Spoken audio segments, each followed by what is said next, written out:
তুফানের official teaser প্রকাশ করেছে চরকি। রায়হান রাফি পরিচালিত এ সিনেমায় অন্য এক রূপে ধরা দিয়েছেন ঢালিউড সুপারস্টার শাকিব খান।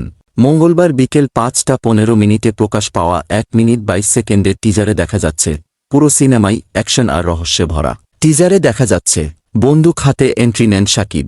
এ সময় তাকে বলতে শোনা যায়, পূর্বের কথা মোতাবেক এখন থেকে পুরো দেশকে তুফানের হাতে তুলে দিব। সে যা চাইবে পাইবে, যা করিতে চাইবে করিবে, তাহাকে কোনো কিছুতেই বাধা দেওয়ার এখতিয়ার কেউ রাখিবে না। আর এর ব্যত্যয় ঘটিলে তুফান আসে। টিজার দেখে ভক্তদের মন্তব্য, কোরবানি ঈদে মুক্তি পেতে যাওয়া এ সিনেমা ছাড়িয়ে যাবে অ্যানিমেল আর কেজিএফ সিনেমাকেও। নতুন ইতিহাস গড়তে চলেছে এ সিনেমা, অনেক নেটিজেন এমন মন্তব্য করেছেন। মুক্তি প্রতীক্ষিত এ সিনেমায় কেন্দ্রীয় চরিত্রে অভিনয় করেছেন ঢালিউড সুপারস্টার শাকিব খান। শাকিব খানের বিপরীতে আছেন কলকাতার নায়িকা মিমি চক্রবর্তী ও বাংলাদেশের মাসুমা রহমান নাবিলা। গুরুত্বপূর্ণ চরিত্রে দেখা গেছে দুই বাংলার জনপ্রিয় অভিনেতা চঞ্চল চৌধুরীকেও।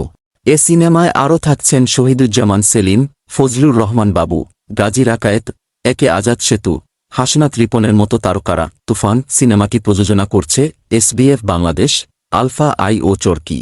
সিনেমাটি আসন্ন কোরবানির ঈদের আনন্দ আরও বাড়িয়ে দেবে বলে মনে করছেন সিনেমাবোদ্ধারা।